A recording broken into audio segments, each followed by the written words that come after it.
Hey folks, welcome to today's episode of the Law of Self-Defense. Glad you're all here. Make yourselves comfortable. We should have kind of an interesting technical kind of show today. A little bit of video, a little bit of use of force video, so that'll be sure to get this today's show demonetized shortly. But that's the way it goes when you're live streaming on platforms like YouTube. We've learned to live with it. For those who don't know, I am, of course, attorney Andrew Branco for Law of Self-Defense. Thank you. Thank you very, very much. Apologize for being a little delayed. I put the show together kind of in a quick manner, as I'm prone to do.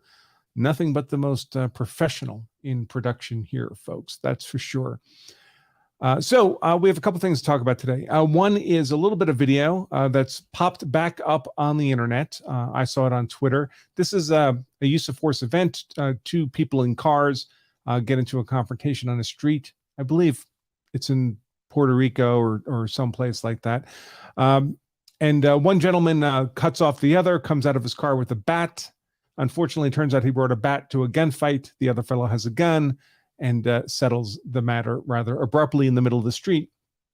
And as I say, I've seen this video before, but it popped up again yesterday in my Twitter feed, and there was a lot of Twitter commentary about the video that was pretty much off the mark. And so even yesterday, I was planning on addressing this video, this use of force event in today's show. But then my good buddy Will Parker up in Montana sent me a just released Supreme Court decision, New Jersey State Supreme Court decision that addresses many of the same issues as were covered in this little video.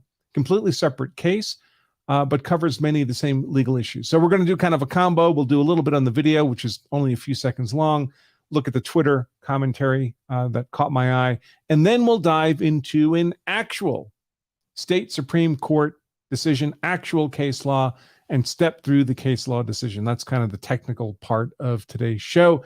And the decision addresses an interesting question, and that is, first of all, a rather straightforward question we should already all know the answer to, but does the state have to disprove a claim of self-defense in its entirety? These are the elements of any claim of self-defense, up to these 5 elements. Does the state have to disprove every element of self-defense in order to overcome the legal defense of self-defense in a use of force trial? Or is it enough for the state to disprove any one of these elements? So that's one question. By the way, you can get this for free, our little 5 elements of self-defense law cheat sheet.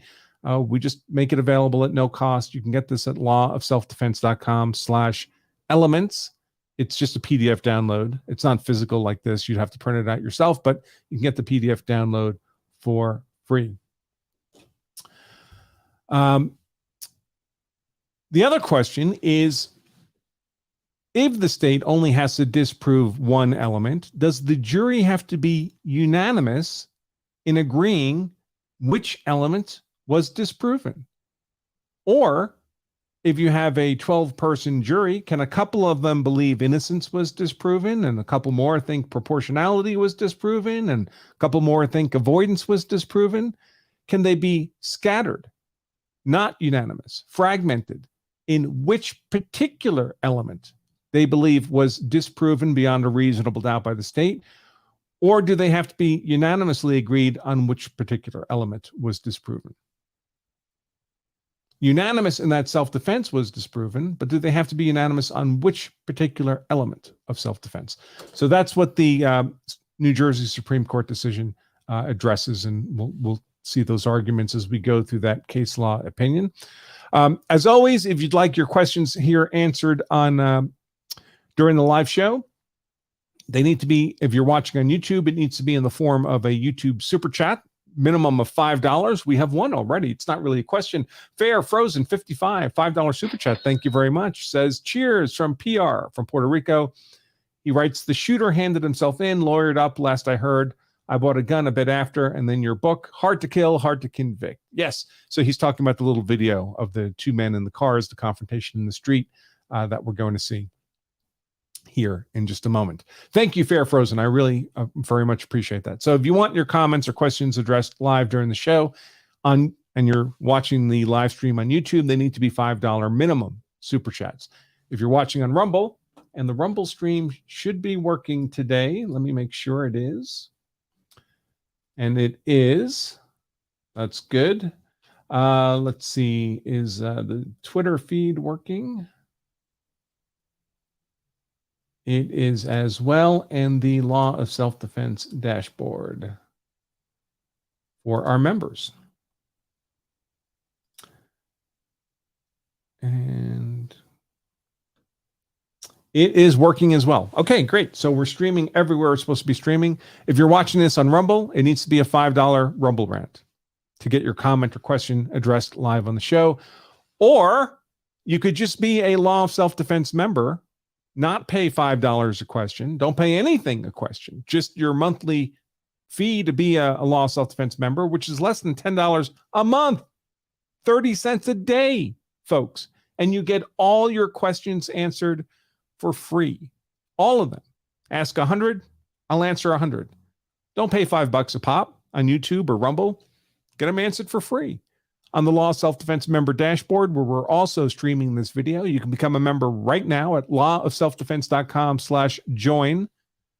And for less than 30 cents a day, get every one of your questions answered instead of $5 a pop on YouTube or Rumble. I do ask in the member dashboard if you put your questions in there, and of course I'm watching it now. Hey Jim, hey Miles, Law of Self-Defense members, just preface your question with the word question in capitals so it's easy for me to pick out. Unfortunately, the member dashboard doesn't color code things like super chats like YouTube does. So that would be helpful. Also, of course, today's show is sponsored by none other than Law of Self-Defense itself.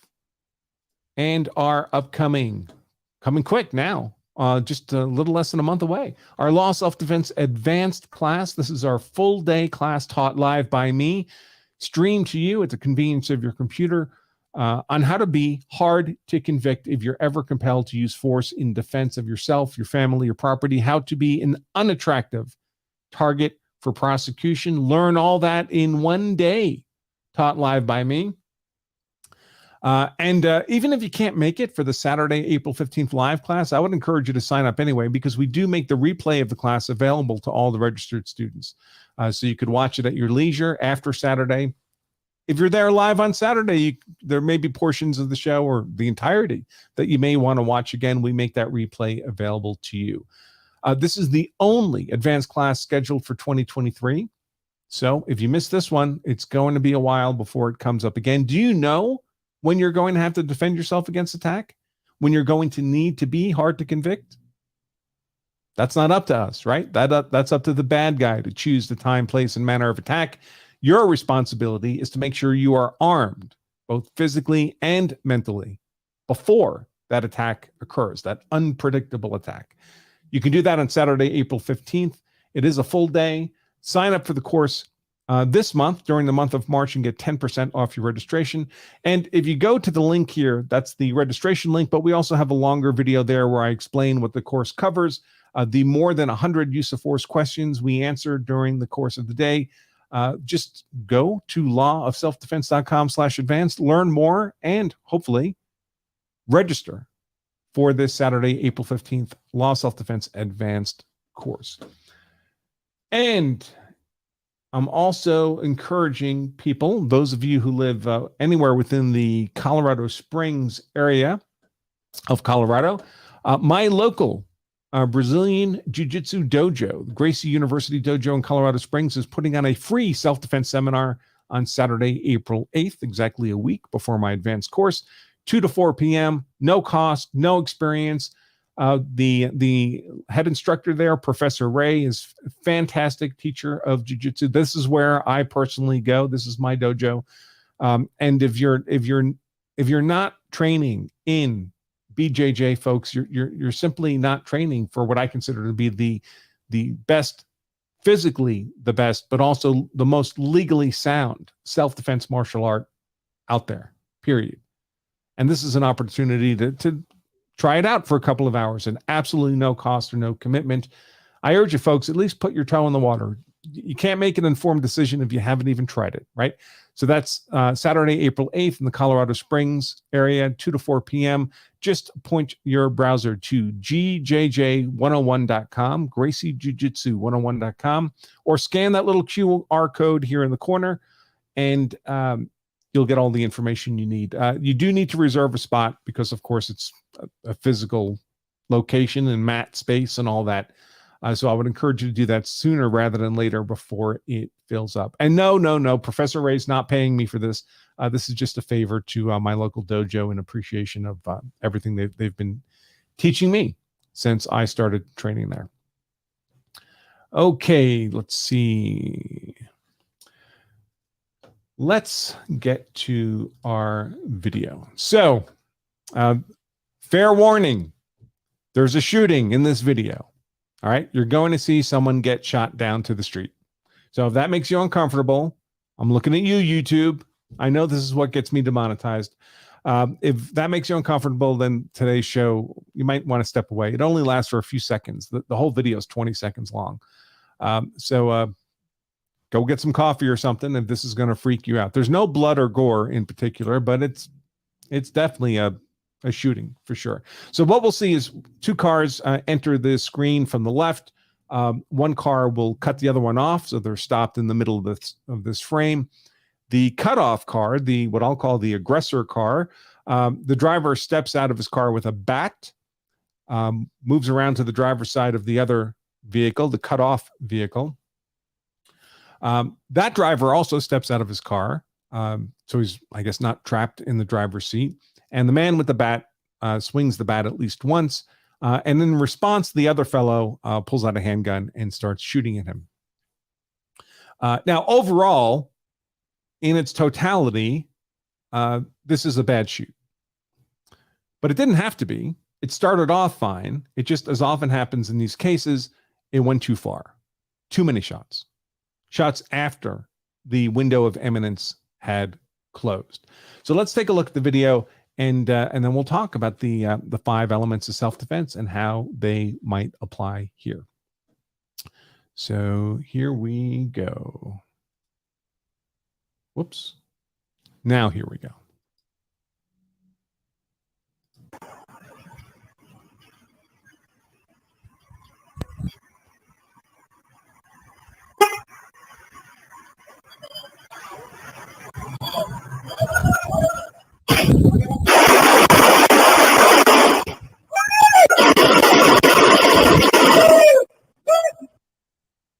Okay, there we have it. So could this have been a good shoot, a lawful shoot? Let me pause it there. Well, let's take a look. What's required for the man firing the handgun for this to have been a lawful use of defensive force? Well, we have these 5 elements of self-defense, right? Again, you can get this cheat sheet of these at lawofselfdefense.com/elements. It's free. It's just a PDF download. Open up another tab on your computer. Do that right now. lawofselfdefense.com/elements. But the 5 elements, up to 5 elements, are innocence, imminence, proportionality, avoidance, and reasonableness. These are constant across every American jurisdiction, including Puerto Rico. The fundamental building blocks of any claim of self-defense. And they are constant because this is a very old area of the law, dates back thousands of years to the ancient Greeks and Romans, Old English common law from before we were even a nation in America. So it's very well-established legal principles.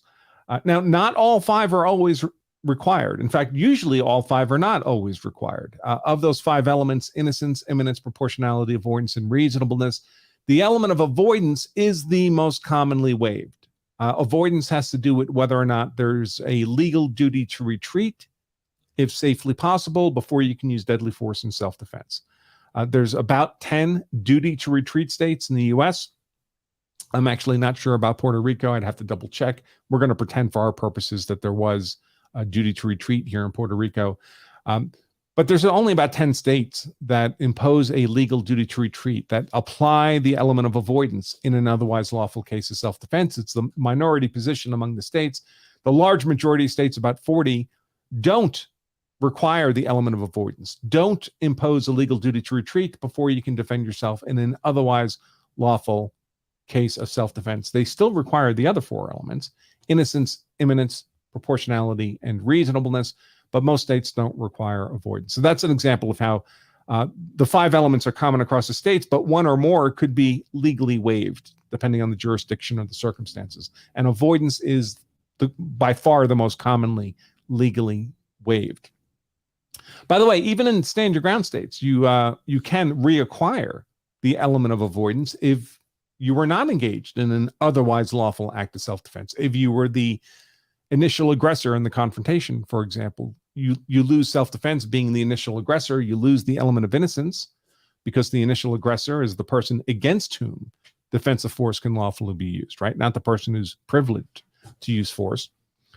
And if you are the initial aggressor, one way to regain self-defense is to withdraw from the confrontation, communicate your desire not to fight. But that's effectively reacquiring a legal duty to retreat and reacquiring the element of avoidance, even in a stand your ground state.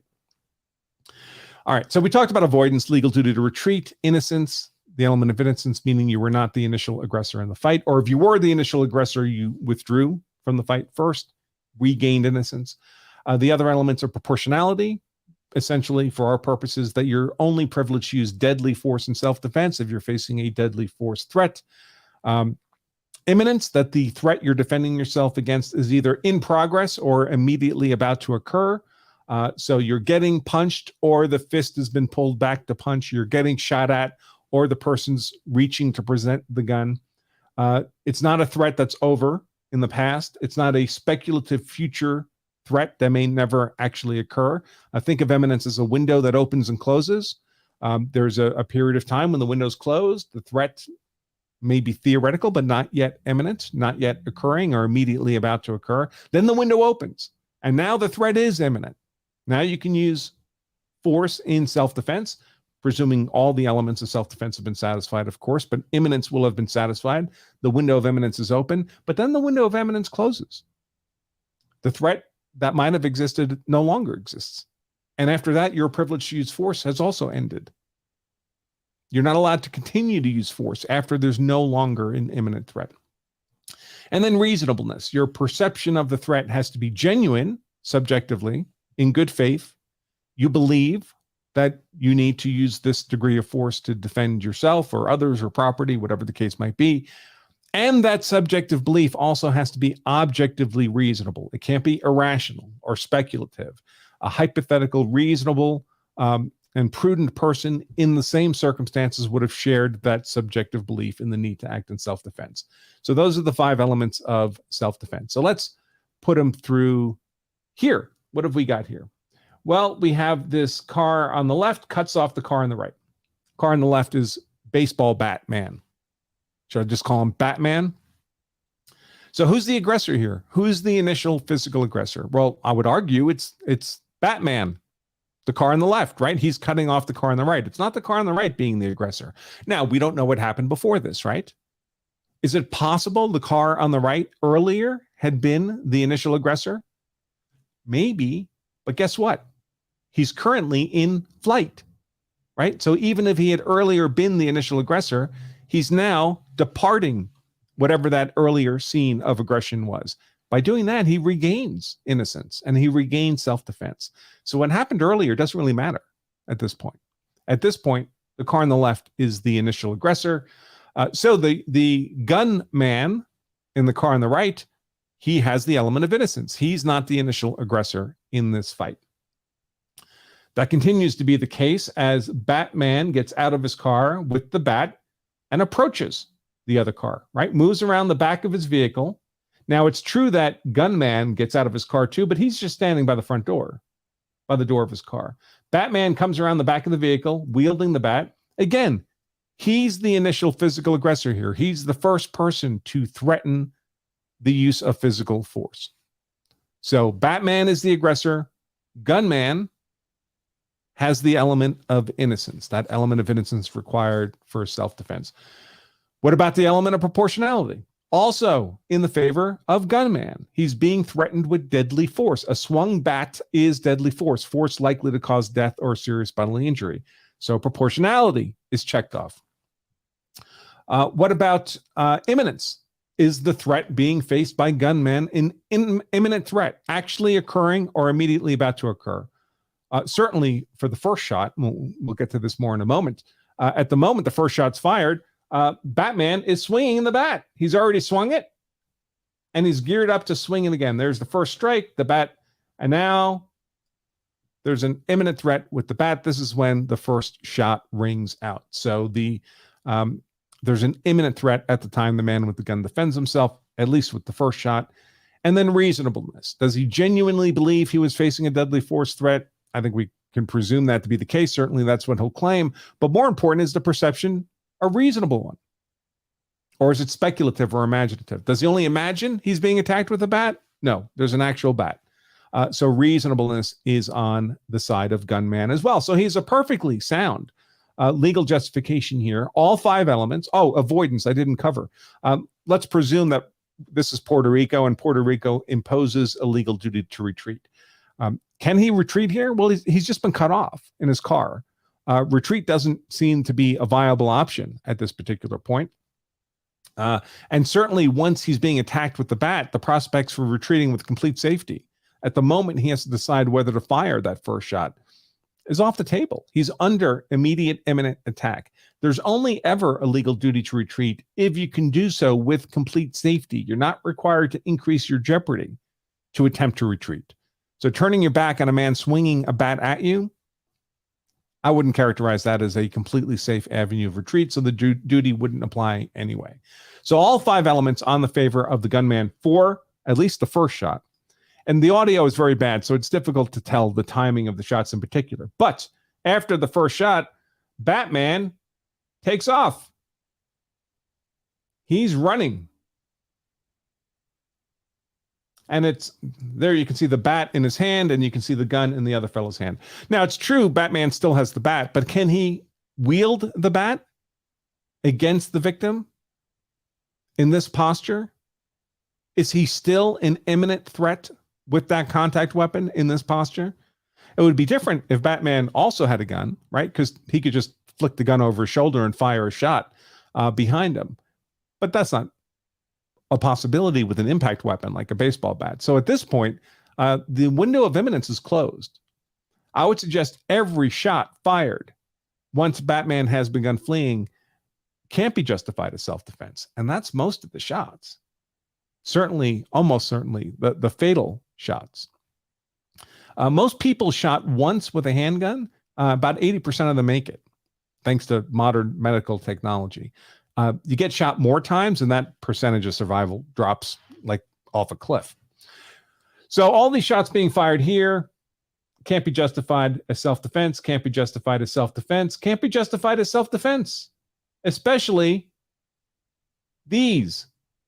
Pop, pop, pop, pop, pop. What is the threat here? Nothing. Those are just execution shots, just like we saw in the taqueria video, where the taqueria is being subject to an armed robbery. Good guy with the gun is in the restaurant, starts shooting at the armed robber. First 4 shots, certainly legal. Second set of 4 shots, probably legal. The 9th shot into the head of the robber, as the robber's now disarmed and apparently unconscious on the floor. That's just that's an anchor shot. That's just an execution shot. So that's where we are. So what really got me kind of interested about this was the Twitter comments, because this isn't really a complicated shooting, right? The first shot's almost certainly lawful. Those later shots almost certainly not lawful. Not really complicated from a legal analysis perspective. So I saw this come up here, and I'm not trying to embarrass anybody by bringing this up. I'll see if I can squeeze it in. There we go. But it's interesting how people imagine self-defense law to be. So here we have this account says, remember, if you have a gun and instigate an argument, it doesn't matter if the guy pulls a knife. If you shoot, you're a murderer because you started it. That's why I was silent about Rittenhouse until that question was answered. These videos don't answer that question. But this is not correct. If you instigate an argument, what's that mean? You're allowed to argue. Human beings are allowed to argue with each other. If I come out my front door and you're taking a dump on my porch, I'm allowed to speak sharply to you about it, and I don't lose my privilege of self-defense if you respond with a knife attack. So a mere argument, verbal argument, without a threat of imminent violence, that doesn't lose you self-defense.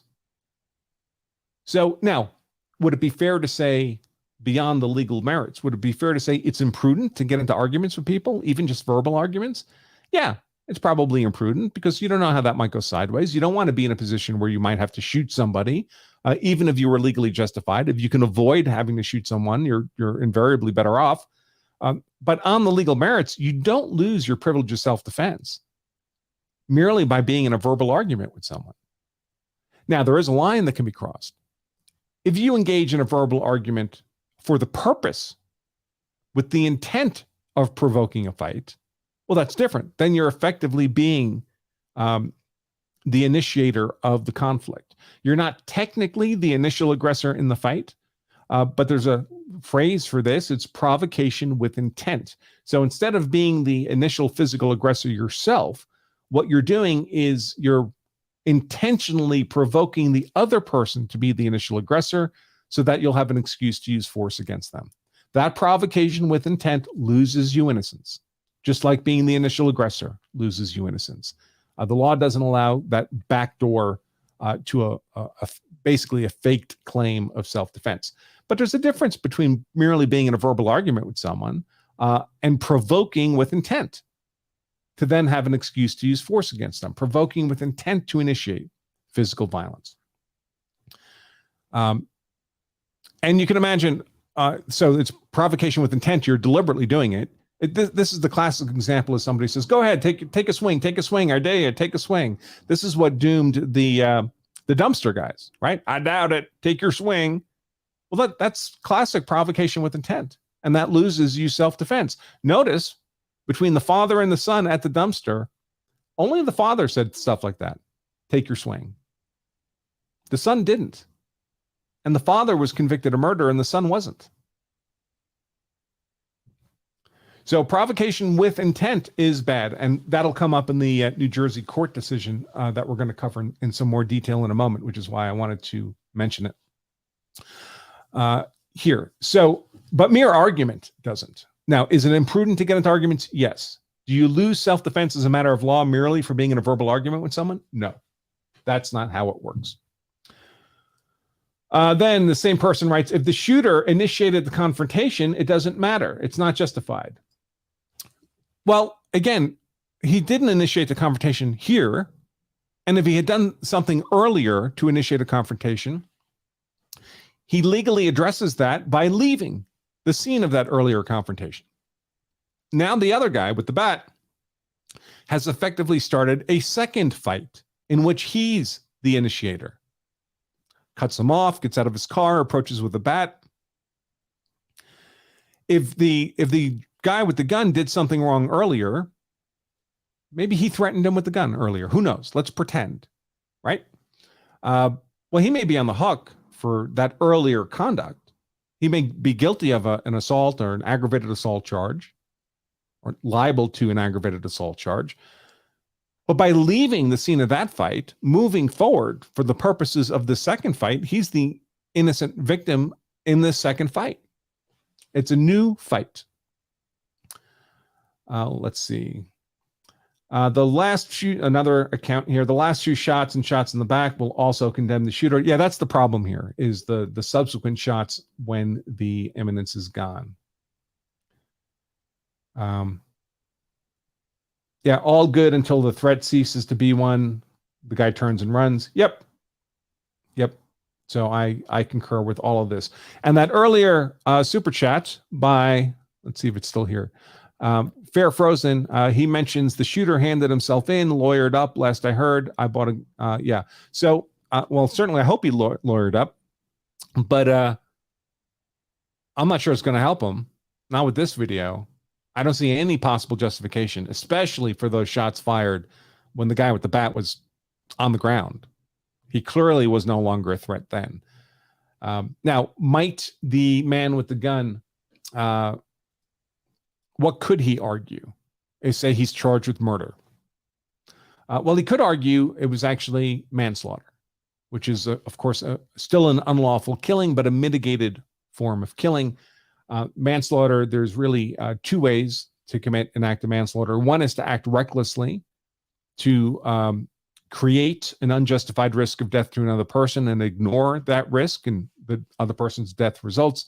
A classic example here would be vehicular homicide, right? You get drunk, you get behind the wheel of a car, you're not intending to kill anybody, you just want to, kind of fumble your way home.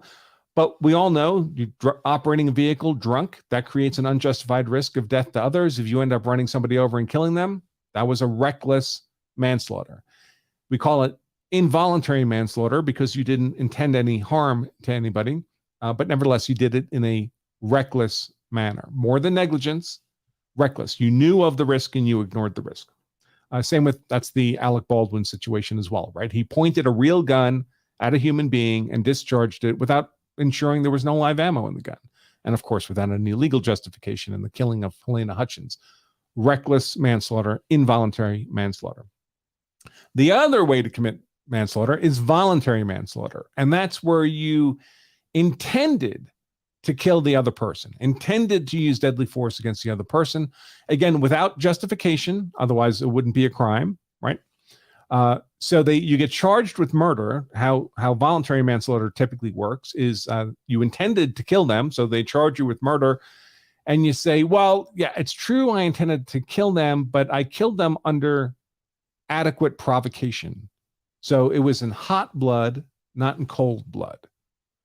There was something about the circumstances that stripped me of reason, stripped me of the ability to form the specific intent of murder. And therefore, this shouldn't be a murder conviction.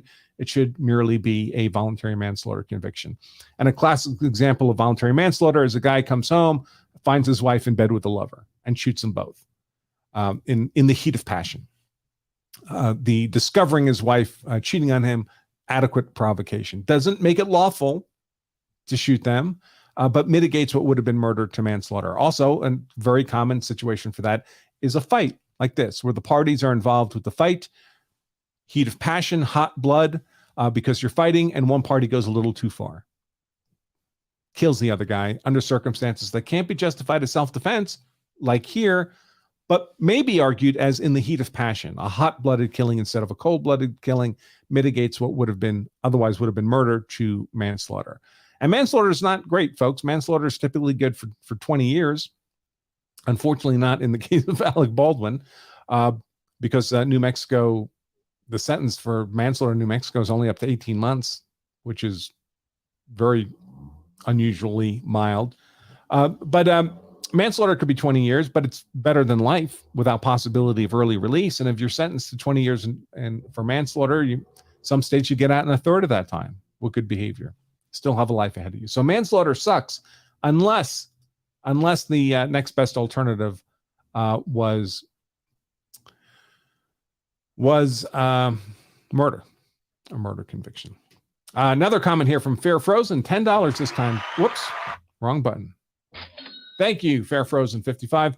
Writes, April 2022, Omar Dominguez, the lawyer, made a statement about their defense. Quote, I have to clarify that the identification process is highly questionable because as of yet, there is no eyewitness to identify. So it sounds like he may be choosing an identification defense rather than self-defense. So not a legal justification, but essentially an alibi defense. It wasn't my client. It was somebody else. You got the wrong guy. Which is, that's a perfectly reasonable legal defense as well. You just, the state would then have the burden to prove it was your guy beyond a reasonable doubt, which they really always have. In self-defense, of course, that's not a question because when you're claiming self-defense, you're not saying it wasn't you. You're saying the opposite of that. You're saying it was me. I shot that guy, but I did it in lawful self-defense. So you're waiving any kind of alibi defense the moment you argue self-defense in court. Okay, let's see where we're at.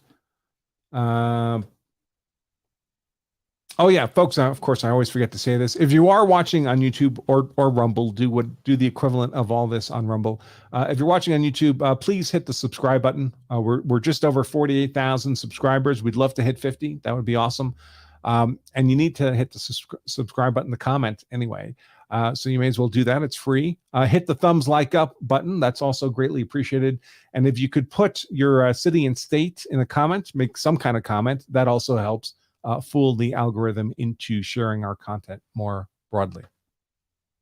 So subscribe, like, comment. Thank you all very much. I really appreciate that. All right, so let's see. That was Batman and that stuff. So this decision, the decision we're going to cover today was released yesterday. Brand new, fresh off the presses from the New Jersey State Supreme Court involving use of force event that involves, among other things, the question of provocation with intent. So it ties in nicely with the video we just watched. And it was brought to my attention by none other than Will Parker up in Montana. Will's a good friend of mine, very good self-defense instructor, firearms instructor, also a graduate of our law self-defense instructor program, which is a law school level course of instruction, like a semester-long law school class, course of instruction in self-defense law. It's how law schools would teach self-defense law if they taught it in any kind of detail, which, to my knowledge, they don't. I can tell you in my 3 years of law school, we spent maybe 5 minutes on self-defense law. So not much. So this is like 15 hours plus of law school level instruction in self-defense law. If any of you are interested in that, you can learn more at lawofselfdefense.com/instructor. It is a certification course, but you have to pass the final exam to get the certification. So that's how we ensure that anyone who's been certified through our law self-defense instructor program actually knows what they're talking about, because they had to pass a pretty challenging final exam to get that certification. So Will Parker, Freddie Merck's Gunworks, fmgw.net. If you're looking for self-defense instruction, I strongly encourage you to do that. Also an FFL, does, sells guns and all that kind of stuff. He's up in the Kalispell area of Montana, Glacier National Park, almost Canada. Great guy, good friend, good instructor. Encourage you to check him out at fmgw.net. And thanks for bringing this decision to my attention, Will. He emailed it to me just this morning when it came out just yesterday. All right, so now we're going to dive into the actual decision. New Jersey versus Macchia. But before I do that, let me take a quick look and see if there's any questions that have already come in that I need to address. So first, the law self-defense member dashboard. Yeah, all the usual suspects. Yep. No comments there I agree with. No comments there I disagree with. Most of our members are pretty up to speed on all of this stuff. Let me check if there's any YouTube super chats. 48,207 subscribers on YouTube, folks. So if you're not subscribed yet and would like to help push us forward, that would be greatly appreciated. Captain Suburbia, $10 super chat. Thank you very much. Writes, it looks to me, this is the shooting video we just saw. It looks to me that the initial attacker checks his swing, and when he does swing, hits the window intentionally, not swinging at the guy with the gun. Would that have any legal effect on the case? Well, it's all determined by the reasonable perception of the guy with the gun. Would he, under the circumstances, would a reasonable and prudent person in his position, could they reasonably perceive that they were under imminent threat from that baseball bat? And the state would have to disprove that beyond a reasonable doubt. So could the state realistically disprove beyond a reasonable doubt a claim by the guy with the gun that he had a reasonable perception that he was under imminent attack from that bat? I think that would be tough. Is it possible? I suppose so. we can't see exactly what's being struck with the bat, but if I'm standing in the door of my car and the bat's incoming, I'm certainly going to perceive it as an imminent deadly force threat. Now, there is kind of it seems like a moment of hesitation where the bat is swung, maybe lowered a little bit, and then the gun comes out and the shooting happens. You know, small details matter in these cases. Might a prosecutor argue that the attack with the bat had stopped by the time the first shot happened? Maybe they can make that argument. But there is also allowance for a delay in reaction time. You know, your brain makes the decision, holy cow, deadly force bat attack, I need to defend myself. And you go through the motions of getting the gun out. Your brain's already decided you need to fire. So there's a delay. It's not a long delay, but there's a delay. It takes time for your mind to recognize the threat's no longer imminent and to stop shooting. So people don't tend to get into trouble when the shot they fired is, you know, in a fraction of a second of when the threat's neutralized. You know, you wait 8 seconds, 10 seconds, and the threat's clearly no longer imminent, and then you shoot. That's a problem. Okay, and let's see, Rumble. All right, and Rumble looks good. So let's pull up this decision. Now, we're not going to read the entire decision. I've highlighted some portions.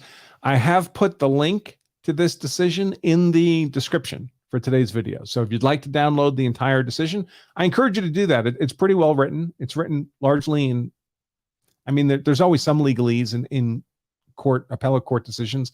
In case law, it's hard to avoid, but this one's written in fairly decent English, which is not always the case. And it's good exposure to see how the appellate courts, especially state Supreme Courts, analyze these kinds of use of force legal questions. Remember, folks, if all you're reading is your state's statutes on self-defense, statutes by themselves don't have any effect in the real world. And they don't mean in the real world necessarily what the legislature wanted them to mean, intended them to mean. Statutes only mean in the real world what the courts interpreting and applying those statutes to real defendants in real trials say they mean. So what a statute means is what the court says, not what the legislature might have hoped for or intended. So I urge you, when you have the opportunity to read some decent case law on a use of force decision, it can really provide you with important kind of legal analysis context. So, and that's part of what we'll do here today. I don't often go through court decisions anymore, but this seemed timely and interesting enough to share with everybody. Okay, let me find this. Okay, so if you click the link that I put in the comments, in the description rather, for this video, it'll take you to the Law of Self-Defense website. You'll see the decision there. Here I've just put the decision into a Word document, so it's a little bit easier to work with. So I could do stuff like highlighting. But in any appellate court decision, you'll see first the parties here, State v. Macchia. Of course, the state here happens to be New Jersey. Then you'll have what's called the citation, which is the unique identifier for this decision. Now, a decision could have, think of it as a license plate on a car, for example. Oddly, it might seem, any one decision often has multiple license plates because there are different companies that aggregate decisions into, I mean, in the old-fashioned sense, into books. And then they each have identifiers for the volume of the book and the page number the decision is on. Of course, mostly now this is done electronically. This particular citation, for example, is specifically to Lexis, which is a professional legal database of things like court decisions. Lexis is the service we use at Law of Self-Defense. And the decision's brand new. So the Lexis citation is already present. That's created really instantaneously.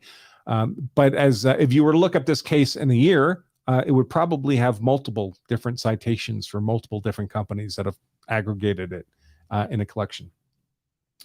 Then we have, I add this part just because it's convenient, New Jersey Supreme Court 2023. So the state jurisdiction, the level of appellate court, and the year. Now, most states, not all states, but most states have essentially for serious crimes, a 3-level judicial structure. So you have the trial courts, then you'll have the mid-level appellate courts. So if you're convicted on a trial court, you might appeal to the mid-level appellate courts. And then above the mid-level appellate courts, there's typically usually one state Supreme Court. A couple states have two Supreme Courts, like Texas, Oklahoma.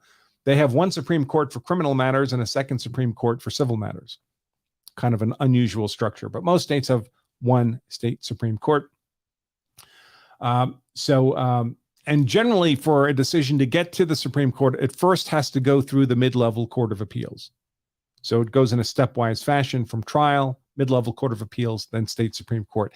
The exception is capital cases, death penalty cases. If they're appealed, they're typically appealed sometimes automatically to the right up to the state Supreme Court. But they bypass the mid-level appellate courts entirely. And there are a couple of low population states that don't have mid-level appellate courts. They have trial courts and a state Supreme Court, and that's it. I think Montana, where Will Parker is one of those. Then it provides us with information like when this decision was made. Yesterday, March 16th, 2022. So brand new decision. When was it argued? Well, months ago, November 29th, 2022. And that's not an unusual amount of time, a few months from when the case is argued to the appellate court, here the state Supreme Court, to when it's decided. I would note that the actual use of force event here occurred in 2016, so 7 years ago. So when I say appeals are for losers, I mean, of course, you're only appealing if you lost at trial. If you won a trial, you got acquitted, there's no need to appeal. So first of all, appeals are for losers because you had to lose a trial. Then it's for losers because you almost never get meaningful relief on appeal. Less than 1% of appeals of criminal convictions result in meaningful relief. And even when you get the most meaningful relief, which is really a reversal of your conviction, it's typically remanded for a new trial. So you just do the trial all over again. So, I mean, that's a win, but it's the only exception would be if your charges, your conviction was reversed with prejudice, but that's extremely rare. And then, so the event occurred in 2016, 7 years ago, and then the conviction was in July of 2018. So still 5 years ago, almost 5 years ago. So all these appeals, that's another reason appeals are for losers, is it takes forever to have an appeal heard and decided. So from the time this use of force event occurred, through the conviction to the mid-level Court of Appeals, to the state Supreme Court, to this decision took 7 years. That this guy's, well, he was convicted in 2018, so he's been in prison at least 5 years waiting for this appeal. And as we'll see, spoiler, he does not get meaningful relief here. In fact, his conviction is affirmed here. Let's see the next sections. This is kind of a long summary that the New Jersey Supreme Court adds to the decision. I'm gonna get right to the decision proper itself. I don't know why you'd bother doing a summary that's half as long as the decision itself. That doesn't make any sense to me. But again, spoiler, the conviction was affirmed here of this defendant. Then these appellate court decisions typically list the counsel, the lawyers involved. This case is a little unusual. There were a lot of people really interested in this ruling, and you can tell because it's not just the parties listed as counsel. So we have this guy who is the counsel for the appellant. This is the defendant. Now he's the appellant on appeal. He was the defendant at trial who was convicted, charged with a crime, argued self-defense, and was convicted. So we have the appeals lawyer. And by the way, the appellate lawyer is almost always a different lawyer than your trial lawyer for two reasons. Trial law and appellate law are very different skill sets. Trial law, a lot of it is playing to the jury, right? Presenting, telling a story to the jury, a factual story to the jury.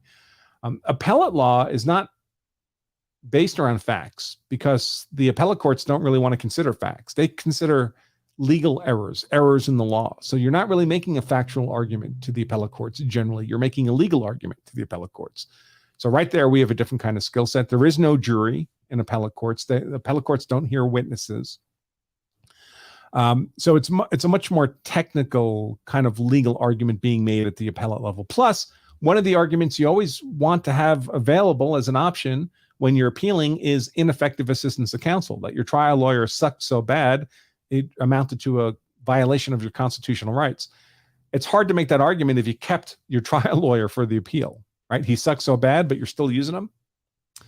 So generally, the appellate lawyer will be different than the trial lawyer. In any case, here's the appellate lawyer for the defendant, for the appellant here. Then we have the person arguing, let's see, where is it? Arguing for the state. So they're arguing against the appellant here on appeal. But then we have more people here. We have an assistant deputy public defender argued the cause for amicus curiae. Amicus curiae is Latin for friend of the court. And you see these amicus curiae briefs and arguments come in at appeal when there are issues involved that are of broad interest beyond the parties. So here we have the public defender of New Jersey, the office, is making arguments without being a party to the case, is making arguments, I should say, independent or in addition to being a party to the case, making basically public policy arguments in favor of the defense. And then we also have another amicus curiae on the defense side from the Association of Criminal Defense Lawyers of New Jersey, another public policy argument by more criminal defense attorneys. And then we have the state attorney general himself getting involved, his office, filing an amicus curiae, making public policy arguments in favor of the state in this appellant case. So broad interest in these arguments beyond just the parties involved. Then they list the judges, and we get to the judge's opinion. So as we go through this, I'm primarily going to be reading just the yellow highlighted portions of the decision. But again, you can find the entire decision, the link to it in the description of today's show. So the decision was written by Judge Wayner Apter, delivered the opinion of the court.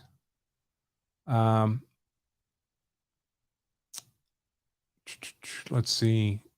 And there are 1, 2, 3, 4, 5, 6, 7. Looks like there's 7 justices on the New Jersey Supreme Court. 2 of them did not participate. I don't know why. They don't give a reason. But the 5 who did participate were unanimous in their decision here. Okay, so let's get to the actual decision. Justice Apter writes, "This case requires us to consider whether a unanimous verdict rejecting self-defense was sufficient to sustain defendant Joseph Macchia's conviction for reckless manslaughter, or whether the jury was also required to unanimously agree as to why it rejected Macchia's claim of self-defense." So that's the argument.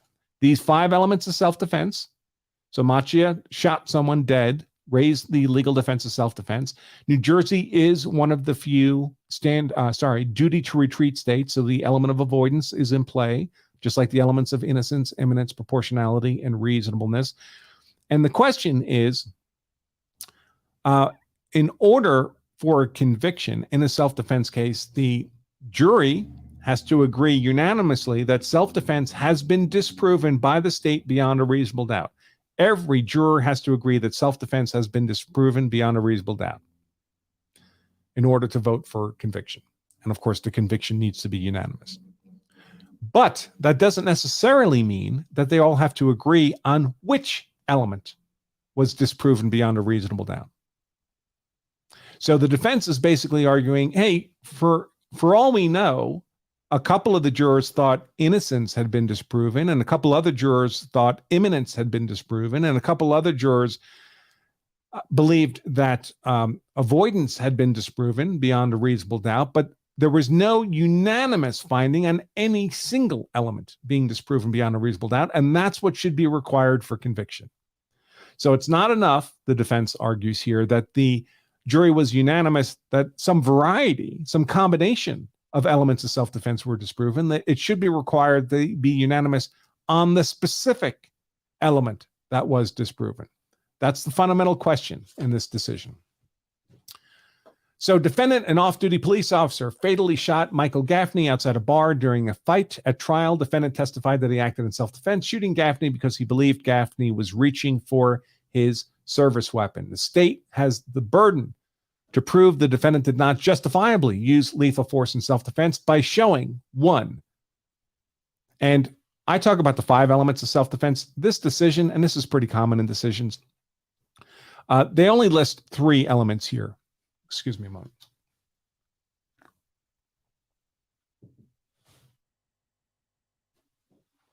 This decision only talks about 3 elements, very common in appellate court decisions. There's 2 reasons they might talk about 3 elements instead of 5. One is some of their elements actually combine multiple elements into one, which is sloppy legal thinking. Just sloppy. Each element should be treated individually. They're quite distinct from each other. And I think combining multiple elements into one just causes confusion and poor legal reasoning. The other reason they might list only 3 is that the appellate courts try not to have unnecessary fat in their opinions. So if there's, of the 5 elements, if only 3 of them would be in question based on the facts of a particular case, they only talk about the 3 that are relevant to the facts of the particular case. It doesn't mean the other 2 elements don't exist. It just means they don't matter for the facts of this particular decision. So they don't talk about them in this particular decision. So for purposes of the facts here of this particular trial and appeal, this is how this appellate court is defining the relevant elements of self-defense. 1, the defendant's belief that such force was necessary to protect himself against death or serious bodily harm was not reasonable.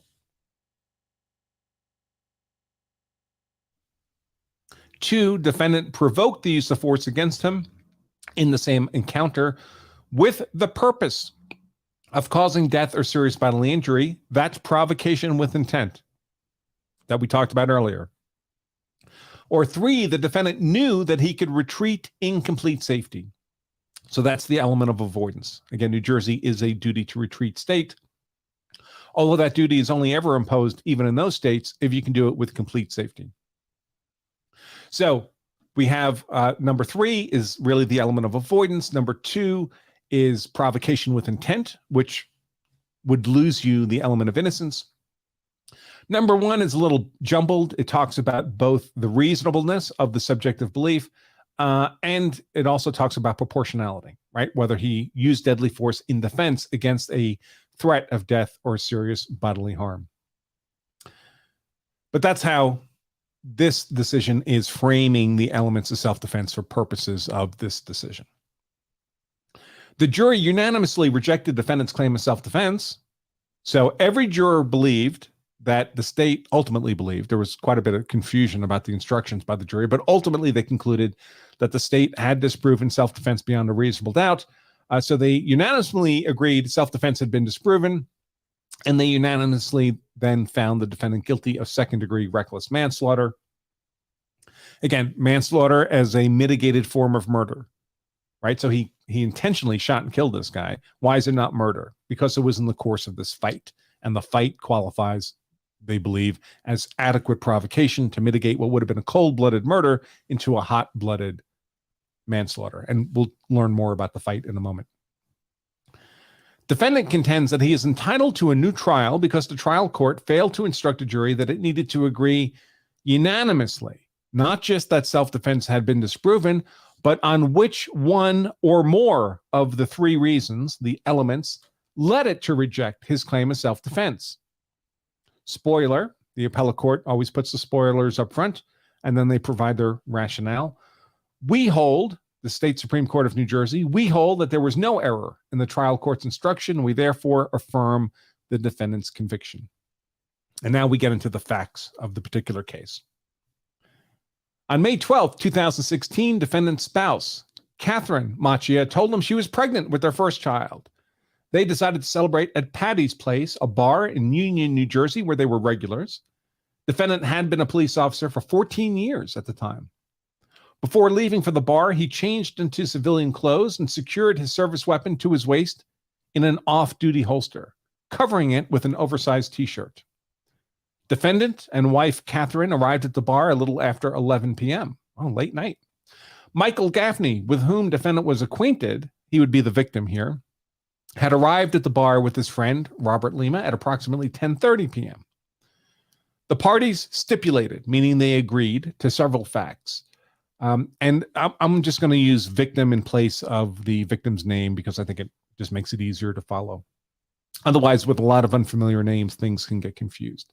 The victim was 6'3" and approximately 240 pounds. The defendant was 5'8" and approximately 190. So a real size disparity here, folks. That's a 50-pound weight difference. I know Hiran Gracie, one of the founders of Gracie University, which is where I study BJJ, has made his own YouTube videos, of course, about jiu-jitsu, in which he talks about a 20-pound weight difference between two people on a mat doing jiu-jitsu. That 20-pound weight difference could effectively be the equivalent of a belt level. So it's even just 20 pounds is a very substantial difference in physical capability. Here we have a 50-pound weight difference. And of course, a big height difference as well, which would translate into a reach difference in terms of throwing punches, which is how the fight here started. They also stipulated the defendant drank 6 Miller Lite beers and 2 shots of Jack Daniel's whiskey. At the time of the victim's death, the defendant's blood alcohol concentration was 0.13, which is well above drunk driving, right? Drunk driving is 0.08, so almost double. Well, in fairness, half again the drunk driving limit. And the victim's was approximately 0.3, so the victim was super juiced. A toxicology report revealed that the victim had also used cocaine. Testimony at trial, along with video surveillance footage played for the jury, established that shortly after 1 a.m., the victim and his friend were outside jostling each other over the cigarette that the victim was smoking. The victim was apparently known for play fighting. The defendant was outside smoking a cigarette. When he saw the victim hit his friend, the defendant asked the victim if he liked to throw hands. According to the friend, the victim responded sometimes, and the victim and defendant started slap boxing each other, squaring up and hitting each other. The defendant went down, and the victim ended the fight and went back inside the bar. So what do we have so far? We have what can only be fairly characterized as mutual combat of a non-deadly nature, right? Not a serious confrontation. No one's trying to cause serious injury or death to the other party. So mutual combat, under mutual combat, generally both people are considered initial aggressors for purposes of that fight. Neither can justify their conduct as self-defense, but nobody really cares about mutual combat that doesn't involve a threat of death or serious bodily injury. Technically, they're both committing batteries on each other, unless you argue they both consented to the batteries, in which case there's just no crime happening at all. And of course, this fight ended. So it's over, this particular confrontation, because the victim went back into the bar. Continuing now, the defendant remained outside, visibly agitated. The friend testified that the defendant kept on saying, "I'm not done. He didn't get me. He didn't get me. He didn't knock me down. Nobody knocks me down." Sounds like drunks outside a bar. According to the friend, the victim came back outside and told the defendant, "Forget it. I'm done." However, the fight resumed. Now, given the verbalization of the victim, one would think that it was probably the defendant who was the initial aggressor in this confrontation. Several bartenders came outside and together with others attempted to separate the defendant and the victim. Defendant and victim ended up wrestling on the ground, and defendant grabbed the victim by the shirt, pulling the victim's shirt off him. Again, according to the victim's friend, the victim told the defendant, "I'm done. I'm effing done. I got you. It's over. I'm done." The victim's wife testified that she shoved and yelled at her husband, attempting to get him to leave, but he ignored her. According to her testimony, the victim and the defendant ended up coming back together. The victim threw, I believe, 2 additional punches before they were completely separated. Bartender testified she told the victim to go back inside the bar, which he did. So this fight's over too. According to the friend, the defendant remained outside and kept repeating. The defendant kept repeating, "I'm not done." The victim came back outside at the behest of the bartender and told the defendant it was over and that he did not want to fight. The victim and the defendant then shook hands and did a chest bump in apparent reconciliation. So this second fight is over too. The victim went back inside the bar. According to another bar patron who testified at trial, the defendant stayed outside staring at the victim and trying to entice him to come back out by finger pointing and smiling. Does this look like provocation with intent? Does this look like take your swing? Does this look like you're trying to provoke the other party into being an initial aggressor even if it's as a mutual combatant. So you'll have an excuse to use deadly force against them. Now, of course, the deadly force here isn't explicit, but the defendant knows he's got a gun on him, and he does end up ultimately shooting this guy. The patron testified he tried to calm the defendant down, telling him not to ruin his police career over a fight, but the defendant ignored him.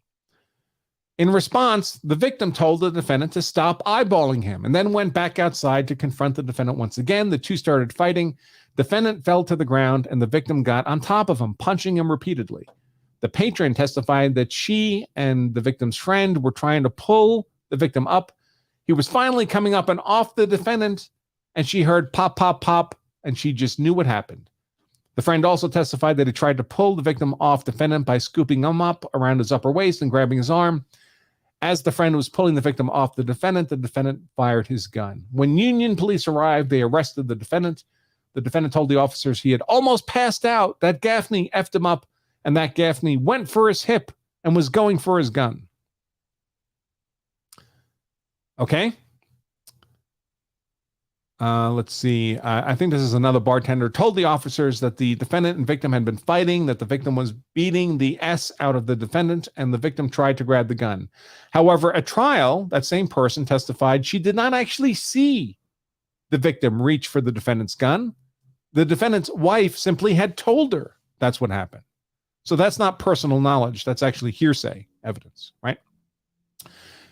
The wife testified that witness told her that the victim was reaching for the defendant's gun, and it was her perception that the victim reached for the defendant's gun, but she was on the opposite side of her husband's weapon. So she actually has no personal knowledge of any reach for the gun either. The victim's friend testified that he did not see the victim reach for the defendant's gun. So now we have a dispute of fact, right? It would be up to the jury to decide. But now the only person claiming a reach for the defendant's gun is the defendant, and it's no one else who was right there saw it. So that sounds like a self-serving statement, lacking in credibility. Police took the defendant to the hospital, where he was treated for a fractured nose, a head injury, a fractured wrist, and abrasions on his knees. An officer testified that while at the hospital, defendant stated that he feared for his life during the fight. So these injuries, I would suggest, and the disparity of weight and size, desperately losing the fight at the end, if there were no issue of provocation here by this defendant, he'd have a pretty clear-cut case of justified use of deadly force in self-defense. So this looks like self-defense, but for the prospect that this provocation with intent issue. So we saw the three elements before, right? One of them was that the defendant's perception of facing a deadly force threat was unreasonable. Deadly force threat meaning death or serious bodily injury. Well, he had a fractured nose and a head injury and was getting beat on the sidewalk. I'd suggest that's in favor of the defendant, that he had a reasonable belief that he was facing a deadly force threat. The third element described was the element of avoidance. Could he have retreated with complete safety? Well, when you're on your back and someone's mounted you and they're beating you onto the sidewalk, you don't really have a realistic opportunity for safe retreat. So avoidance is off the table. This was the same fact pattern in the George Zimmerman case, of course, which wouldn't have mattered because Florida was a stand your ground state. But even if Florida hadn't been a stand your ground state, there would have been no opportunity for Zimmerman to safely retreat at the point he had to make the decision to fire the gun. So that was elements 1 and 3 as described by this court. The middle element is the provocation with intent element. And that's the real vulnerability here for this defendant. The eyeballing, come back out, fight again. A week after the shooting, the defendant, accompanied by counsel, by lawyer, provided a recorded statement at the prosecutor's office during the interview, which was played for the jury at trial, right? Defendant stated that the altercation began when the victim approached him, asked him if he wanted to fight. The defendant said no, because the victim was larger than him. The victim punched him in the chest and tackled him anyway. So this is a different version of the facts than we heard before from this appellate court, right? Why is that? Because now the appellate court's describing the defendant's version of the facts. Before, the appellate court was describing the version of the facts consistent with the conviction. Because at trial, folks, you are presumed innocent until proven guilty beyond a reasonable doubt, found by a jury to be proven guilty beyond a reasonable doubt. Once that happens, and this is another reason appeals are for losers, Once you're convicted, your presumption of innocence is gone. In fact, the reverse is now in place. You're presumed to be guilty. It's presumed that the version of the facts recited to the jury by the prosecution in a trial is the true version of the facts, because that's the role of the jury, to be the finder of fact. So that's another reason appeals are for losers, because now all the legal presumptions are against you, whereas at trial, the legal presumptions were in favor of you. So here we're hearing, just for purposes of completeness, the defendant's version of the facts, which obviously the jury didn't believe, and which the appellate court is not reciting as actual facts, but simply the defendant's version.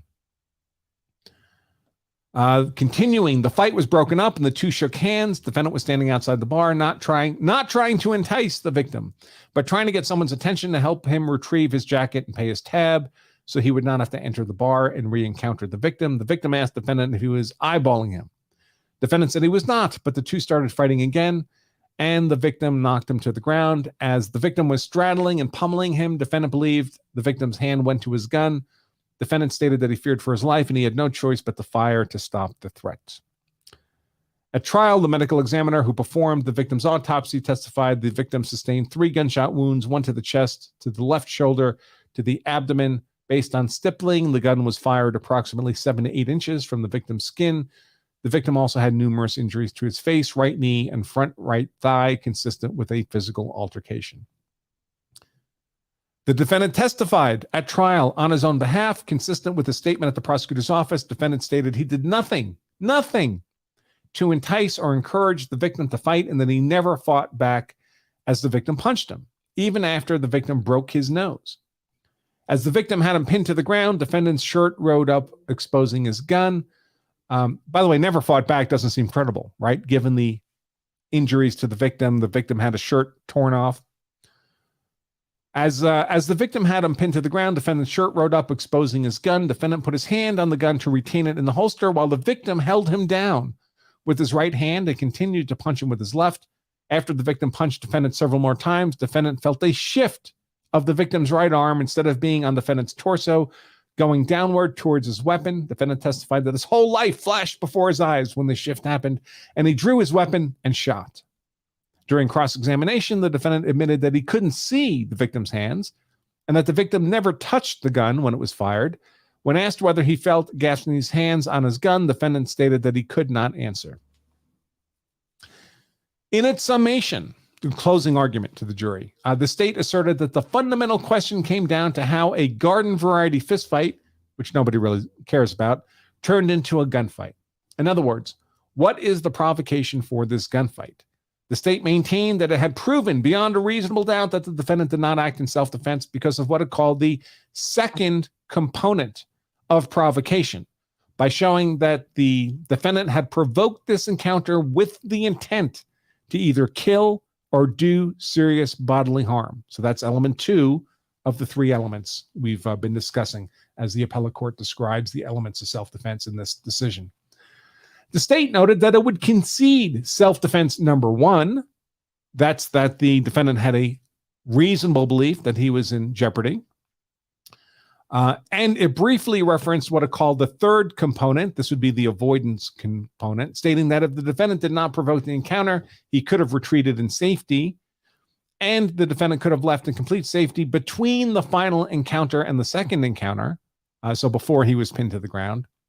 But the state's principal focus on closing was on how it disproved self-defense by showing the defendant provoked the final encounter with Gaffney with the intent to kill or seriously injure. That's provocation with intent.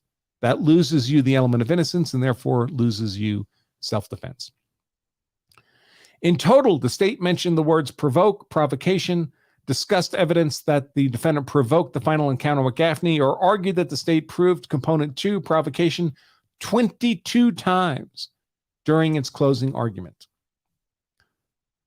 After a charge conference, so a charge conference is a jury instruction conference. This is where the parties argue before the court on what the final jury instructions should be. Sometimes they want slightly different flavors or different instructions given to the jury. But after that meeting, the judge charged, meaning instructed, the jury on self-defense consistent with the model charge.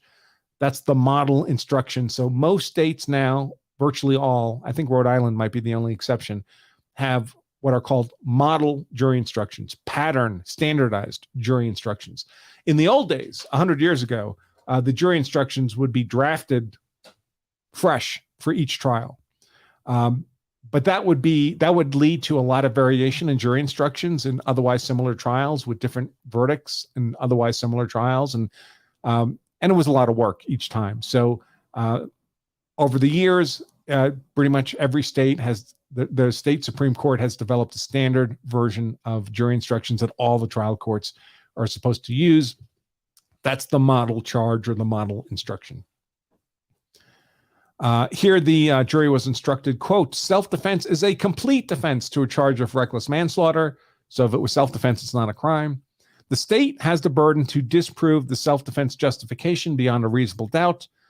The law also provides that deadly force may not be used unless the actor reasonably believes that such force is necessary to protect himself against death or serious bodily harm. That's the element of proportionality, right? You can only use deadly defensive force if you're facing a deadly force threat. Continuing, deadly force is not justifiable in a situation where the actor, with the purpose of causing death or serious bodily harm, provoked the use of force against him in the same encounter. That's provocation with intent. Nor is the use of deadly force justifiable where the actor knows that he can avoid the necessity of using such force with complete safety by retreating. That's the element of avoidance. To put it succinctly, if the defendant had an honest and reasonable belief that the use of deadly force was immediately necessary to save his own life or to avoid serious bodily harm, if he did not provoke the encounter with the purpose to kill or cause serious bodily injury, and he could not have safely retreated, then self-defense applies and the defendant is not guilty. Under the law, the state must prove that self-defense does not apply here. The state must do so beyond a reasonable doubt. Accordingly, the state must show that 1, defendant's belief that the use of deadly force was necessary or to save his own life or to avoid serious bodily harm was not honest, not subjectively believed, and not reasonable. So that's the element of reasonableness and the element of proportionality combined into one here. And really the element of eminence, that it was necessary, is really the element of eminence. So they're really combining 3 elements here. Reasonableness, proportionality, and eminence into one element. That's why they have a total of 3 here as opposed to what's properly understood as a total of 5. Or, although the defendant's belief was honest and reasonable, the defendant provoked the encounter with the purpose to kill or cause serious bodily harm. That's one way to lose the element of innocence, provocation with intent. Or 3, although the defendant's belief was honest and reasonable and the defendant did not provoke the encounter with the purpose to kill or cause serious bodily harm, the defendant could have retreated in complete safety. That's the element of avoidance. If the state has proved any one of these 3 items, meaning really in the negative sense, they've disproved any of those elements beyond a reasonable doubt, then the defendant did not act in self-defense. And you must go on to consider the crime of reckless manslaughter. Of course, in a self-defense case, if self-defense is defeated, it's pretty much an automatic conviction because you're admitting that you did it. I shot him. Charged with that as a crime, raised a legal justification of self-defense. If self-defense goes away, all that's left is the crime. The judge also instructed the jury on how to approach the verdict sheet. This part I actually like a lot. Question 1 on the verdict sheet required the jury to consider whether the state disproved self-defense beyond a reasonable doubt. So the judge basically told the jury, look, before you even consider the charge of reckless manslaughter, look at self-defense first, because if it was self-defense, you don't need to bother with the rest. You can go home by lunch.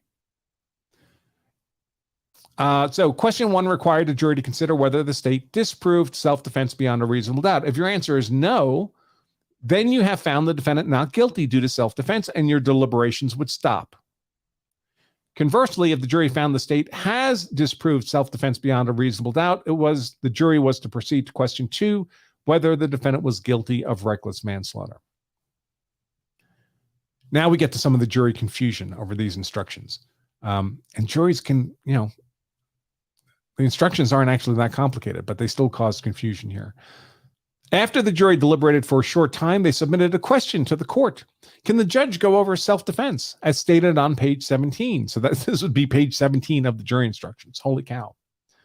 The judge asked the jury to clarify what exactly they wanted to go over. The jury responded, first question, do all three questions, all three of those elements, have to be yes for self-defense, or one of the three to be self-defense?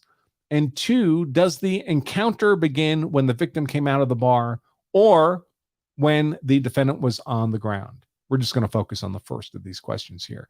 So clearly, the jury understands those 3 elements, but they don't understand how the elements are supposed to work for purposes of their deliberations.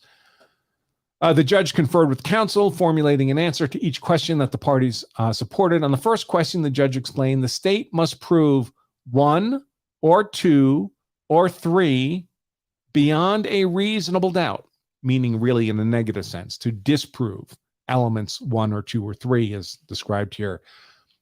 Then there can be no self-defense. At the end of that day, in response to a request from counsel regarding potentially different time periods that could apply to the 3 let's see. With regard to, I don't really want to get into the timing. I'm going to leave the timing issue here. And I'm going to skip over the duty to retreat issue here because even the state is basically not arguing those. On the next deliberation day, the court provided the jury with a new revised instruction on self-defense intended to replace the initial instruction and to synthesize the clarifications already provided. The revised instruction, which both parties approved, tracked the language of the original instruction except for the following.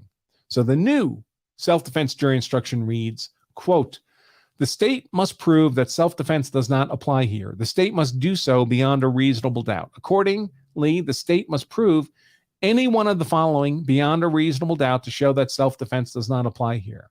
1, at the time the defendant resorted to deadly force, his belief that the use of deadly force was necessary to save his own life or to avoid serious bodily harm was not honest and reasonable. That's the element of reasonableness. After the reconciliation between defendant and Mr. Gaffney, so after the second fight, the defendant provoked the use of deadly force against himself in the encounter with the purpose to kill or cause serious bodily harm. It is for the jury to decide what the encounter was and when the encounter began after the reconciliation between defendant and Mr. Gaffney. So that's the provocation with intent element, the innocence element. Or 3, at the time he resorted to deadly force, the defendant could have retreated in complete safety. That's the avoidance element. Again, we're only focusing on the provocation with intent. Shortly thereafter, the jury sent out another note. Jury cannot come to unanimous decision on question 1 of the verdict sheet. That's the self-defense question. With the consent of both parties, the court instructed the jury to continue deliberating. So the jury's saying, hey, we're hung. And as usual, the court doesn't accept the first time the jury says that. The judge says, go back, keep trying. After further deliberation, the jury submitted another note requesting clarification on self-defense. The jury wants more clarification on justification, self-defense, page 17, where self-defense does not apply. Number 1, number 2, and number 3 in plain English. Those are the 3 elements. With the consent of counsel, the court provided the following explanatory instruction. Normally, the courts don't like to do this, by the way. They just say, listen, you've got the jury instructions, you figure them out. That's as clear as I'm going to make them. But here the court took another shot at it. Element 1, the state must prove beyond a reasonable doubt that defendant's expressed belief was not honest or that it was not reasonable. If the state proves this beyond a reasonable doubt, then there is no self-defense. 2, another way self-defense could be disproven is by the state proving beyond a reasonable doubt that after defendant and Mr. Gaffney shook hands outside of Patty's place, that's the end of the second fight, defendant with the purpose to kill or cause serious bodily harm to Mr. Gaffney provoked the use of force against himself. If the state proves this beyond a reasonable doubt, then there can be no self-defense. 3, another way self-defense could be disproven is by the state proving beyond a reasonable doubt that at the time defendant used deadly force, defendant could have retreated in complete safety. If the state proves this beyond a reasonable doubt, then there can be no self-defense. Continuing, if the state has proved any one of these 3 items beyond a reasonable doubt, any one of those, then the defendant did not act in self-defense, and you must go on to consider the crime of reckless manslaughter. If the state does not satisfy its burden and you do have a reasonable doubt, then it must be resolved in favor of the defendant, and you must acquit the defendant based on self-defense. Well, 2 days later, the jury found the state disproved self-defense beyond a reasonable doubt, and the defendant was guilty of second-degree manslaughter. And the defendant was sentenced to 6 years in prison and some other sentencing stuff here. So he's convicted. Now the defendant's presumed guilty, not presumed innocent. The defendant appealed with respect to the issue now before this Supreme Court. The mid-level appellate court found no error in the self-defense charge. So the argument being made by the defense here on appeal is that, again, there's no indication that the jury agreed on which element, one particular element. They unanimously agreed on one particular element that was disproven beyond a reasonable doubt. They clearly unanimously agreed that self-defense was disproven beyond a reasonable doubt somehow, because they rejected self-defense and convicted on reckless manslaughter. But did they fail to unanimously agree? Should they be required to unanimously agree on exactly how, which specific element the state disproved beyond a reasonable doubt? So that's why they're appealing. So they appealed to the appellate court. The appellate court said, no, it's not required that the jury be unanimous on the particular element. It's only required that the jury be unanimous on self-defense generally. They could each believe a different element had been disproven. As long as they each believed some element, even a combination of elements had been disproven, well, then they're unanimously agreeing that self-defense generally had been disproven, and that's enough to overcome the legal defense of self-defense.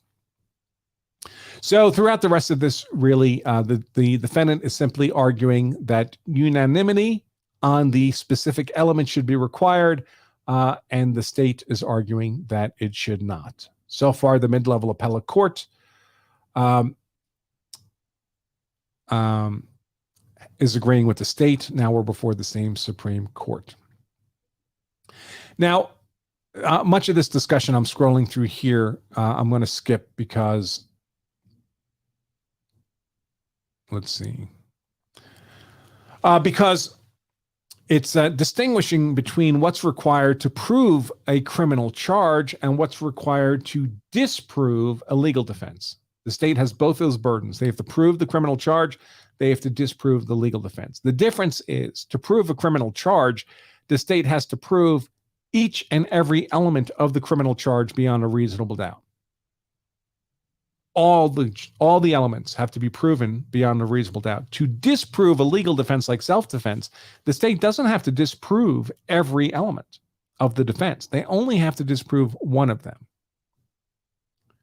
So if there's ambiguity about whether an element of a criminal charge has been proven, then there's ambiguity about the conviction itself, because every element of a criminal charge is required to be proven beyond a reasonable doubt. If there's ambiguity about the elements of a legal defense, it doesn't matter as much, this court is saying, and other courts largely agree, because it's not required that all the elements of the defense be disproven, but only any one of them. So the defendant's position, continuing now with the decision, that each of the ways in which the state can disprove self-defense are material elements that must be unanimously found by the jury. So the jury has to unanimously agree on which element was disproven. The defendant's position that the jury must unanimously agree on which particular element of self-defense was disproven overlooks two crucial distinctions between what the Supreme Court has generally referred to as an element of an offense for juror unanimity purposes, and the disjunctive, the negative means by which the state can disprove an affirmative defense, such as self-defense.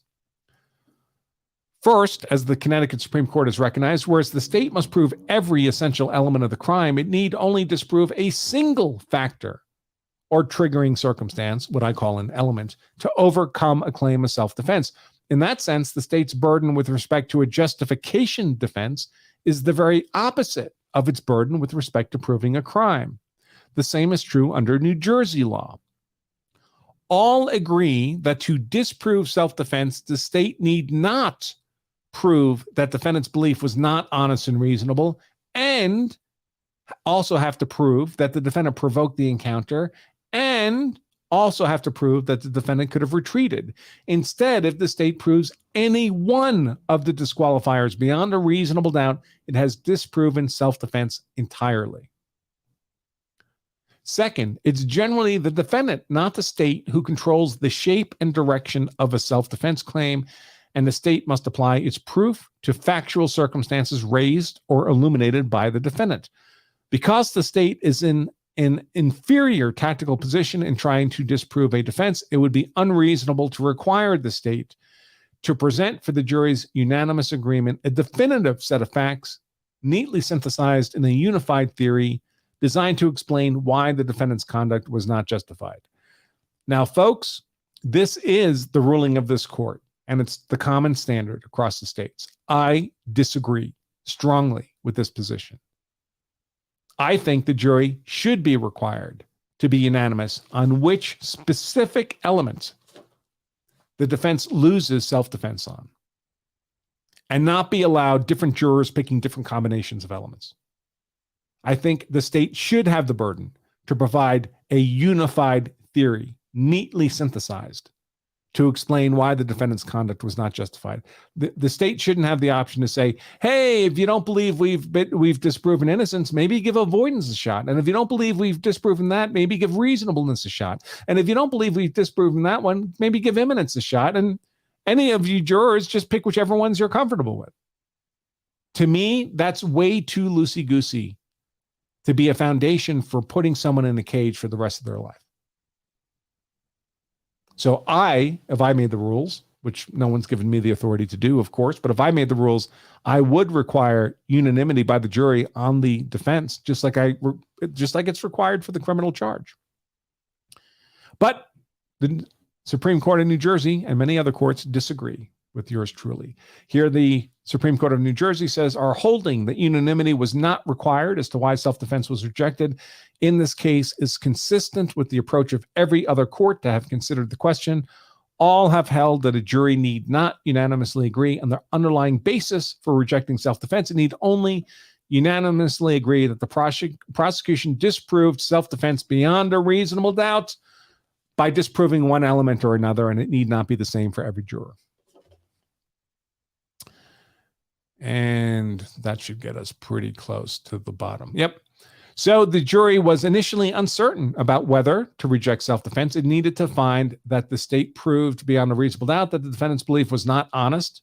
So I'll just summarize here. The jury was initially unclear if the state had to disprove every element of self-defense. Well, they don't. They only have to prove any one element. The trial court answered correctly that if the state has proved any one of these three items beyond a reasonable doubt, in other words, disproven any one element beyond a reasonable doubt, then the defendant did not act in self-defense, and you must go on to consider the crime of reckless manslaughter. After the trial court answered the jury's questions and accurately explained the law, there was no tangible indication that the jury was confused about what facts it needed to decide to determine guilt. Accordingly, we hold the trial court properly instructed the jury on the state's burden in disproving self-defense, and no specific unanimity charge was required. The jury's not required to agree on which particular element, unanimously agree on which particular element was disproven beyond a reasonable doubt. They could each decide a separate element was the one disproven beyond a reasonable doubt. The judgment of the appellate division is affirmed, which in turn had affirmed, of course, the trial conviction, and the defendant's request for a new trial is denied, as is almost always the case on appeal. All right, folks, that is the decision of State versus Macchia, or New Jersey versus Macchia. Again, the link to the entire decision is in the description of today's show.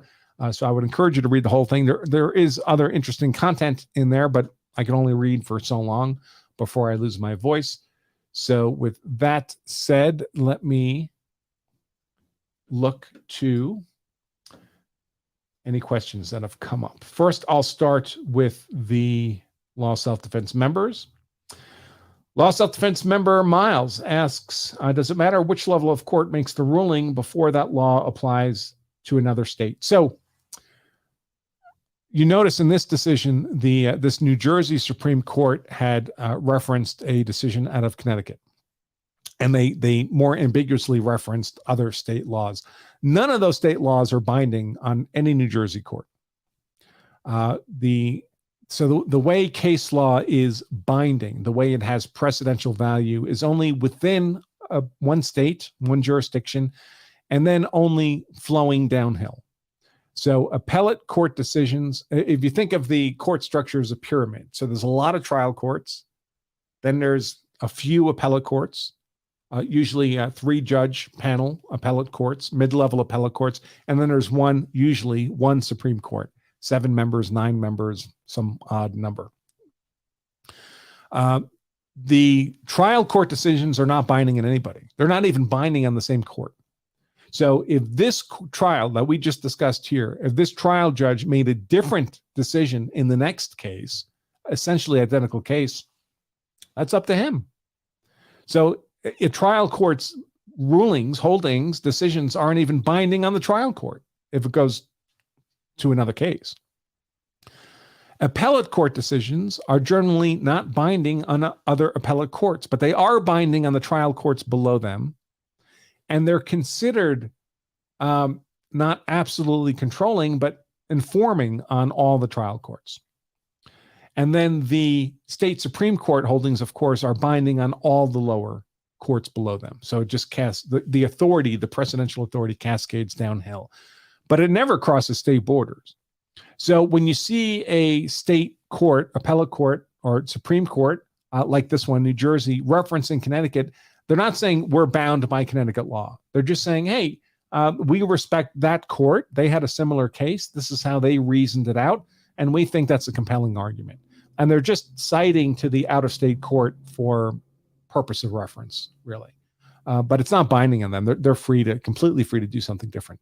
But if they want to arrive at a certain decision and they see that a lot of other state courts have arrived at a similar decision, it's not unusual for them to kind of wave in the direction of all those out-of-court decisions as vague support for what they want to do anyway. Let's see. Law Self-Defense member Dave asks, did I ever do a segment on the 2021 police shooting of Nika Holbert in Nashville? The name doesn't ring a bell. Let me do a quick Google search. Woman killed in Nashville police shootout, struck 4 times by gunfire. Let's see. Multiple gunshot wounds, hit in the back, the legs.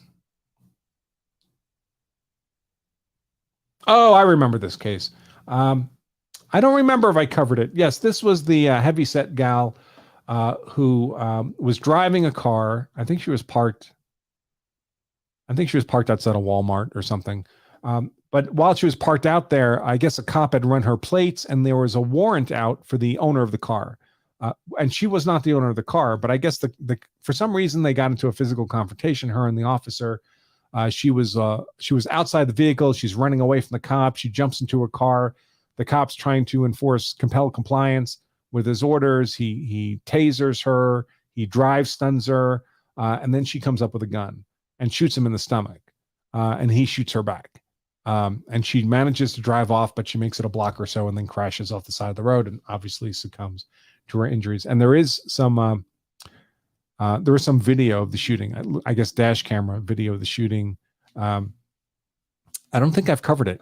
I'll double check. If I haven't, I guess I'll do a show on it. But thanks for reminding me, bringing it to my attention. The trouble with the case is I couldn't tell from the video what led up to the initial police use of force. Because he was trying to arrest her and she did not want to be arrested. I'm not sure what the grounds for arrest were. If he already knew the warrant attached to the car was not for her, then what's the arrest for? I'm not sure. And of course, even police need some kind of justification before they're privileged to use force or make an arrest.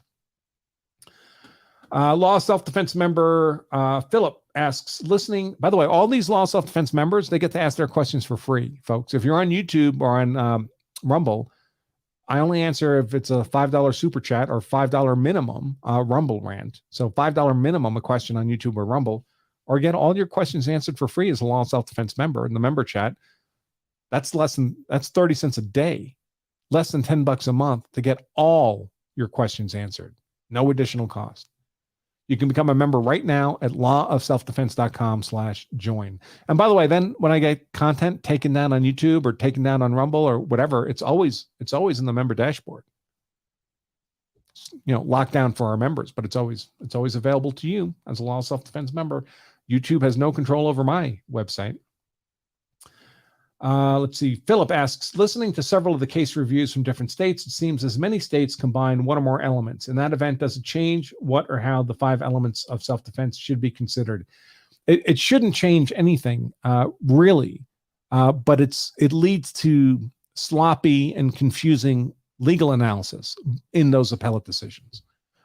It's just sloppy thinking, folks. It's like if you were a chemist, and your periodic table of the elements, instead of having a discrete atom in each spot, occasionally had a compound of 2 atoms in the spot.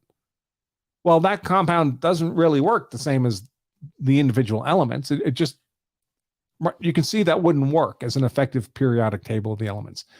So I just find it sloppy reasoning. Now, to the extent that in any one particular state they use the same combinations all the time, I guess it doesn't necessarily cause difficulty within that state. But of course, when we discuss self-defense law, we're discussing it across all 50 states, every American jurisdiction. I mean, heck, we have international members and followers of our content.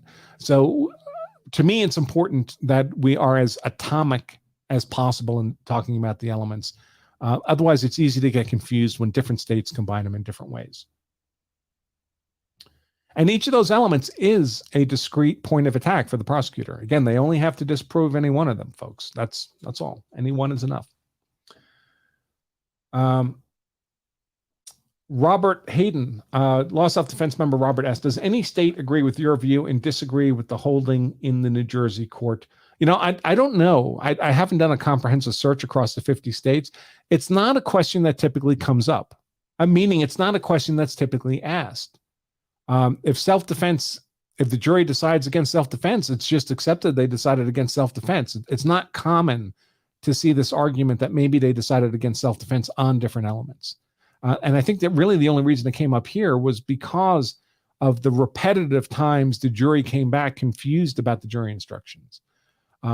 Frankly, I think what happened is what was really going on, the real confusion was whether or not every element had to be disproven. I think that was the jury's real confusion. But in answering that, it might have occurred to the defense and to the appellate lawyer that, hey, maybe that, because that's a very clear-cut legal question. Everybody agrees not every element has to be disproven. Just one is enough. Everybody agrees on that. But that confusion by the jury may have led the defense or the appellate attorney to say, oh, maybe they're also confused about if they have to be unanimous on all the elements. But I don't recall seeing a case in which this has been argued before. I guess it probably has. This court is suggesting it has. So I don't know. Of course, the best position for us, folks, what I would encourage all of you to do is, and we talk about this in our Law Self-Defense Advanced class. We spend almost an hour on this. At the end of the class, talking to you about how to design your own legally sound self-defense strategy so you're hard to convict, so you're an unappealing target of prosecution, is to don't open the door to different jurors picking different weak elements. Make every element of your self-defense claim so robust that it looks impervious to disproof beyond a reasonable doubt. That's how you make yourself an unattractive target for prosecution. If you're involved in a use of force event, the prosecutor knows if you're going to claim self-defense. And if you claim self-defense, he knows he has to disprove only one required element of self-defense, and he's looking for the weak one. Of course, if he has multiple weak ones, which is the kind of thing that would lead different jurors to pick different ones, right? If there's multiple elements vulnerable, then he's overjoyed because then he's got an easy conviction. But our goal should be to have no apparently weak elements. to have every required element appear robust, impervious to disproof beyond a reasonable doubt. Because if that's the case, there's no point to bringing you to trial, because they won't be able. There's no realistic prospect for overcoming self-defense beyond a reasonable doubt. That's where we want to be. Oh, that shooting I was just talking about. She was outside a Dollar General, not a Walmart.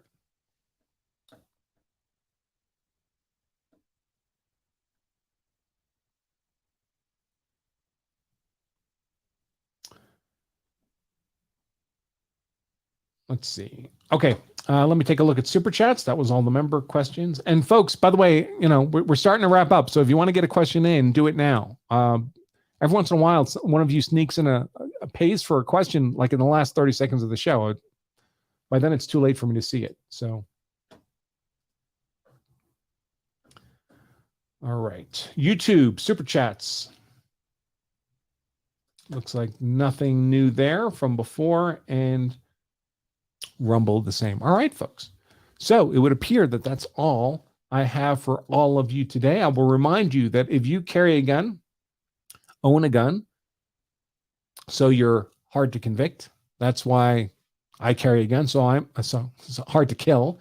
If you own a carry a gun, so you're hard to kill, so your family is hard to kill. That's why I carry a gun, so I'm hard to kill. My family is hard to kill.